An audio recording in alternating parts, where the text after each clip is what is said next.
Well, it's always going to be popular just giving away money, but Right. the American taxpayer is not getting a good deal on this thing, Rob. I mean, we're taking $5,600 per American. Some people will get $1,400 back.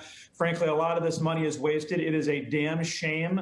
The first 5 COVID relief packages were strongly bipartisan.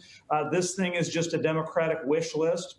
And it spends a lot of money on things that do not deserve the investment. As far as your question about whether or not I think there'll be any vote tally changes, no. I think this is going to be a party line vote. We will probably get a couple of Democrats to vote with us because even they have to acknowledge this thing is a stinker. It's interesting. When the first stimulus bill came down the pike a year ago in March 2020, the final count in the Senate was 96-0. That's how bipartisan the bill was. That's how much the bill made sense for the American people. This bill, completely partisan. It also is going to pay people like Dzhokhar Tsarnaev, the Boston Marathon bomber, Bernie Madoff, who robbed thousands of people of millions of dollars. He's going to get a $1,400 check because of the Democrats.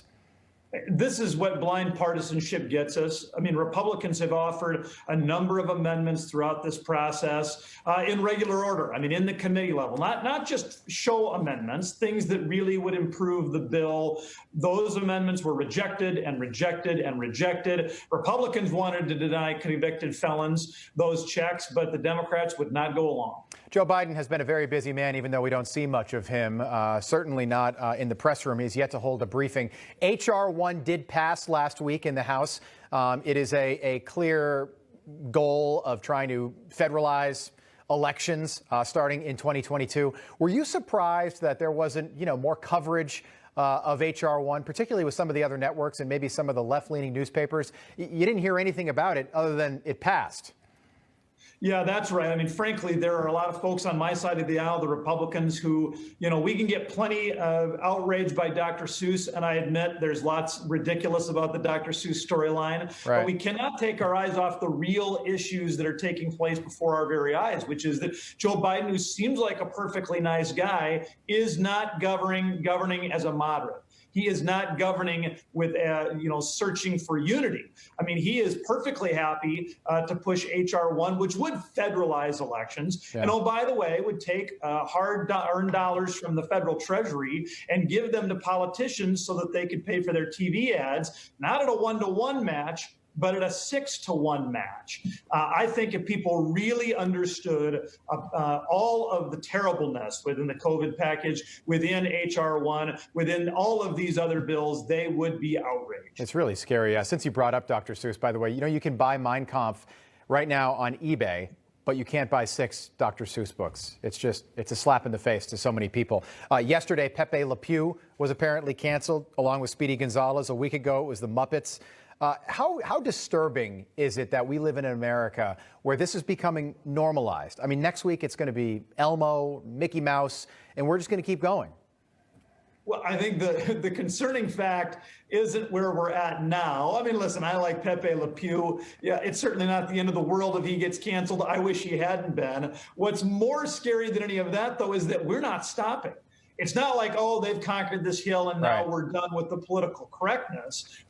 They are going to keep pushing and they're going to keep driving. And you're right. Who knows what's next? To me, it is just ridiculous. I mean, Americans are hardy, tough folk. I don't care what color you are. I don't care how old you are. You come from tough stock. We should be able to handle a little bit of levity, a little bit of Speedy Gonzalez now and then. Yeah. I know you're a married man. When I was courting my wife, I'm an old-fashioned guy. Chivalry still exists in my book. I didn't look to a cartoon skunk for tips and pointers on how to try to win my wife over. I just think it's ridiculous.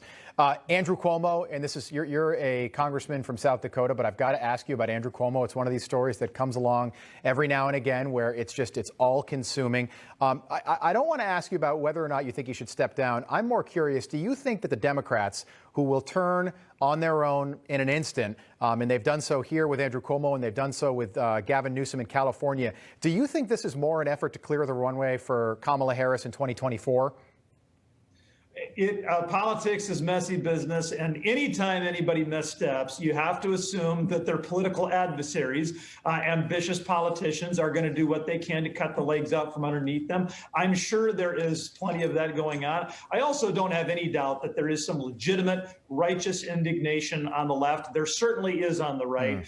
You cannot lie to people about COVID deaths while maintaining that you are some sort of exemplar of COVID perfectness. I mean, it is hypocrisy and it's lying. It's politics at its worst. Congressman, about 10 seconds. I know that you wrote President Biden a letter asking where all the money went for that previous COVID-19 bill. Did you ever get a response?